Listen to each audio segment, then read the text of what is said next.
Hello friends, welcome to my YouTube channel. तो friends, UPSC के previous year के जो एनवायरनमेंट और इकोलॉजी की क्वेश्चंस थे, इससे प्रीवियस वीडियो में हमने इसका पार्ट 6 डिस्कस किया था, जिसमें हमने यूपीएससी के प्रीवियस ईयर की कुछ इंपॉर्टेंट क्वेश्चनों को डिस्कस किया था। और आज इस वीडियो में हम इसका पार्ट 7 डिस्कस करेंगे, जिसमें हम यूपीएससी के प्रीवियस ईयर के एनवायरनमेंट और इकोलॉजी के कुछ और इंपॉर्टेंट क्वेश्चनों को डिस्कस करेंगे, जिससे आपको आने वाले जो 2024 का यूपीएससी का प्रीलिम्स है, इसमें काफ़ी हेल्प मिलेगी और आपको इसका पैटर्न भी समझने में मदद मिलेगी कि यूपीएससी किस तरह से क्वेश्चन पूछता है। तो चलिए, बिना टाइम वेस्ट करे हम वीडियो को शुरू करते हैं। तो देखिए, फर्स्ट क्वेश्चन है, निम्नलिखित जैव भू रासायनिक चक्रों में से किस में चट्टानों का अपक्षय चक्र में प्रवेश करने वाले पोषक तत्व के निर्मुक्त होने का मुख्य स्रोत है? तो देखिए, ऑप्शन क्या है। ए है कार्बन चक्र, बी है नाइट्रोजन चक्र, सी है फास्फोरस चक्र और डी है सल्फर चक्र। तो इसका राइट आंसर क्या हो जाएगा? तो देखिए, राइट आंसर हो जाएगा इसका ऑप्शन नंबर यहाँ पे सी, यानी कि फास्फोरस चक्र। ठीक है। अब देखिए, अगर आपने चक्र पढ़े हैं तो इसमें से क्या है, जो फास्फोरस चक्र है, इसी में क्या है, फास्फोरस अपक्षय के रूप में निकलता है। ठीक है। चट्टानों से अपक्षय के रूप में ये मुक्त होता है। तो याद रखिएगा इसे, ये काफी इंपॉर्टेंट है। अब नेक्स्ट क्वेश्चन देखते हैं, क्वेश्चन नंबर 2। निम्नलिखित फसलों में से कौन सी एक मीथेन और नाइट्रस ऑक्साइड दोनों का सर्वाधिक महत्वपूर्ण मानवोद्भवी स्रोत है? तो देखिए, ऑप्शन क्या है। ए है कपास, बी है धान, सी है गन्ना, डी है गेहूं। तो इसका राइट आंसर क्या हो जाएगा? तो देखिए, राइट आंसर हो जाएगा इसका ऑप्शन नंबर यहाँ पे बी, यानी कि जो धान है, ये इसका राइट आंसर हो जाएगा। ठीक है। अब देखिए, जो धान के खेत में क्या है, मीथेन और नाइट्रस ऑक्साइड दोनों महत्वपूर्ण स्रोत इसके माने जाते हैं। अब नेक्स्ट क्वेश्चन देखते हैं हम, क्वेश्चन नंबर 3। भारतीय अनूप मृग यानी कि बारहसिंगा की उस प्रजाति जो पक्की भूमि पर फलती फूलती है और केवल घास बक्सी है, के संरक्षण के लिए निम्नलिखित में से कौन सा संरक्षित क्षेत्र प्रसिद्ध है? ठीक है, तो आपको बताना है ये बारहसिंगा के लिए कौन सा प्रसिद्ध क्षेत्र है।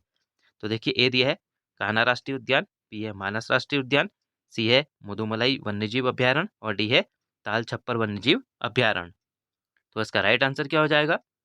तो देखिए, राइट आंसर हो जाएगा इसका ऑप्शन नंबर यहाँ पे ए, यानी कि कान्हा राष्ट्रीय उद्यान। ठीक है। और ये जो कान्हा राष्ट्रीय उद्यान है, ये कहाँ स्थित है? तो ये मध्य प्रदेश में ये स्थित है। नेक्स्ट क्वेश्चन देखते हैं अब हम, क्वेश्चन नंबर 4। भारत की जैव विविधता के संदर्भ में सीलोन फ्रॉगमाउथ, कॉपर स्पिथ बॉर्बेट, ग्रे चिंड मिनीवेट और व्हाइट थ्रोटेड रेड स्टार्स क्या है? तो देखिए, ऑप्शन क्या है। ए है पक्षी, बी है प्राइमेट, सी है सरीसृप और डी है उभयचर। तो इसका राइट आंसर क्या हो जाएगा? तो देखिए, राइट आंसर हो जाएगा इसका ऑप्शन नंबर यहाँ पे ए, यानी कि सभी क्या है, ये सभी पक्षी हैं। ठीक है। अब नेक्स्ट क्वेश्चन देखते हैं हम, क्वेश्चन नंबर 5। निम्नलिखित पर विचार कीजिए।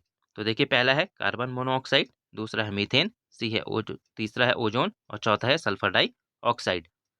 फसल जैव मात्रा के अवशेषों के दहन के कारण वायुमंडल में उपयुक्त में से कौन से निर्मुक्त होते हैं? यानी कि जब फसल क्या है, इन अवशेषों को जलाया जाता है तो इसमें से क्या क्या चीजें निकलती हैं?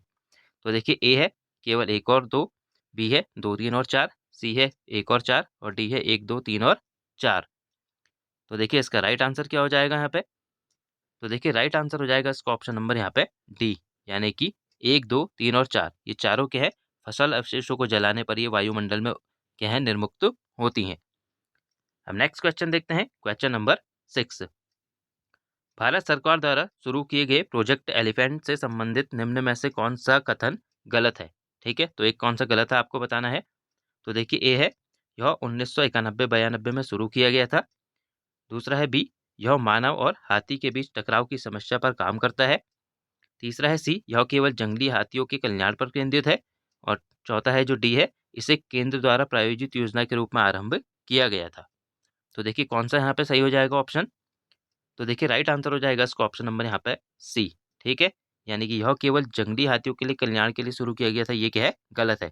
यानी कि ये क्या है, सभी हाथियों के, इसमें पालतू हाथियों के लिए भी ये शुरू किया गया था। और देखिए, बाकी तीनों इंपॉर्टेंट हैं इसके बारे में, तो याद रखिएगा। यानी कि ये 1991-92 में शुरू किया गया था, ये सही है। और यह मानव और हाथी के बीच टकराव की समस्या पर काम करता है, ये भी सही है। और इसे केंद्र द्वारा प्रायोजित योजना के रूप में आरंभ किया गया था, ये भी सही है। तो याद रखिएगा इसको। अब नेक्स्ट क्वेश्चन देखते हैं हम, क्वेश्चन नंबर 7। निम्नलिखित में से कौन सा एक ग्रीन वॉशिंग शब्द का सर्वोत्तम वर्णन है? ठीक है, तो देखिए, ए दिया आपको मिथ्या रूप से यह प्रभाव व्यक्त करना कि कंपनी के उत्पाद पारिस्थितिक अनुकूली यानी कि इको फ्रेंडली और पर्यावरण से उपयुक्त हैं। दूसरा है बी, किसी देश की वार्षिक वित्तीय विवरणों में पारिस्थितिकी पर्यावरणीय लागतों को शामिल नहीं करना। तीसरा है आधारित संरचना विकसित करते समय अनर्थकारी पारिस्थितिक दुष्परिणामों की उपेक्षा करना। और डी है किसी सरकारी परियोजना या कार्यक्रम में पर्यावरणीय लागतों के लिए अनिवार्य उपबंध करना। तो देखिए इसका राइट आंसर क्या हो जाएगा।